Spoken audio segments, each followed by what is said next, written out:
আরে কালকে রাতে ঝগড়া হয়েছে, পারিবারিক ফ্যামিলি ঝগড়া হয়েছে।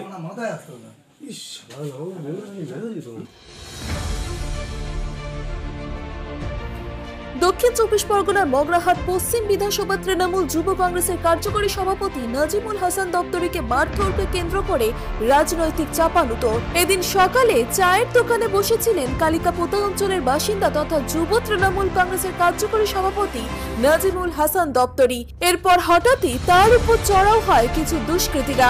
তড়িঘড়ি করে তাকে উদ্ধার করে ডায়মন্ড হারবার সুপার স্পেশালিটি হাসপাতালে নিয়ে আসা হয়।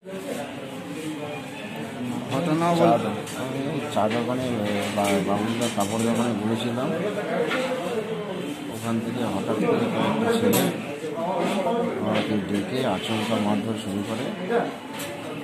তখন বলে যে মগরাহাট পশ্চিমে গিয়াসউদ্দিন মল্লের কথা শেষ কথা, এখানে অভিষেক ব্যানার্জি বা তৃণমূল যুব কংগ্রেসের কোনো কথা হবে না, এখানে গিয়াসউদ্দিন মল্লের কথা মেনে চলতে হবে। গিয়াসদা কিছুদিন ধরে আমি যুবর কর্মসূচি করছি, বিজেপি থেকে জয়েন করছি, মানুষজন বানেশ্বরপুরের সবাই 28 তারিখে জয়েন করেছে। তারপর থেকে উনি প্রতিহিংসা পরায়ণ হয়ে মগরাহাট পশ্চিমে আমাকে তৃণমূল যুব কংগ্রেস করতে বাধা দিচ্ছে প্রতিনিয়ত। গতকাল উনি মিটিং করে সবাইকে নির্দেশ দেয় ওকে মারধর করা হচ্ছে। তবে এই বিষয়ে মগরাহাট পশ্চিমের জেলা পরিষদের সদস্য সঙ্গীতা হালদার জানান, এটা সম্পূর্ণভাবে মগরাহাট পশ্চিমের বিধায়ক গিয়াসউদ্দিন মোল্লার ক্যাডাররাই। কালিকাপোতা অঞ্চলের সাবির উদ্দিন আছে, সাবির উদ্দিনের সহযোগিতা এর পিছনে ছিল, মদত ছিল। আমি একদম চ্যালেঞ্জ জানিয়ে বলতে পারি এটা একদম সম্পূর্ণ গিয়াসউদ্দিন মোল্লার মদতেই হয়েছে। আর এই নিয়ে আমি সম্পূর্ণভাবে জেলা সভাপতি এবং আপনার ওই কালীঘাটের আমাদের অভিষেক দা এবং মমতা ব্যানার্জির উদ্দেশ্যে বলছি ইমিডিয়েট ওনার বিরুদ্ধে ব্যবস্থা নেওয়া হোক। অন্যদিকে মগরাহাট পশ্চিমের বিধায়ক গিয়াসউদ্দিন মোল্লা জানান, এই সম্পূর্ণ ঘটনাটি পারিবারিক ঘটনা।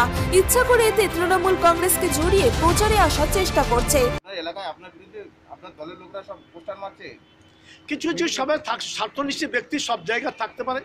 শয়তান হচ্ছিল, মির্জাপুর সৃষ্টি হয়েছিল, সব থাকতে পারে। তারা কে কি করলো না আমাদের যা আসে।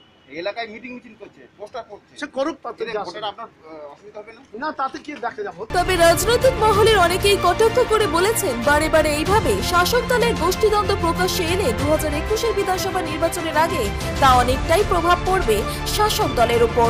Bureau report, Bengal press TV.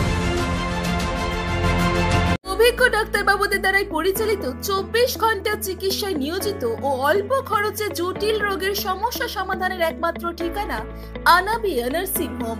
আমাদের ঠিকানা ডায়মন্ড হারবার পারুলিয়া মোড়, দক্ষিণ 24 পরগনা। বিশদে জানতে ফোন করুন 9732532311 7908294921। ডায়মন্ড হারবারে আসলে অবশ্যই আসতে হবে হোটেল শ্রদ্ধাঞ্জলিতে। River view, deluxe room, wifi zone ও আপনার পছন্দ মতো মেনু পেয়ে যাবেন শুধুমাত্র হোটেল শ্রদ্ধাঞ্জলিতে। তাহলে আর অপেক্ষা কিসের? আজই চলে আসুন হোটেল শ্রদ্ধাঞ্জলি, ডায়মন্ড হারবার মেইন রোড, দক্ষিণ 24 পরগনা, ক্রিমিনাল কোর্টের নিকট। বিশদে জানতে যোগাযোগ করুন 8207046767 9735685051। সম্পূর্ণ মনোরম পরিবেশে শীততাপ নিয়ন্ত্রিত 5 স্টার হোটেলের আদলে থাকা, খাওয়া ও ছুটি কাটানোর জন্য আসুন ডায়মন্ড হারবারে হোটেল স্বপ্ননীল। আমাদের ঠিকানা new Madhabpur, diamond Harbour 76 SD 18 বাস স্ট্যান্ডের নিকট। বিশদে জানতে যোগাযোগ করুন 031742566196 অথবা 7584070706।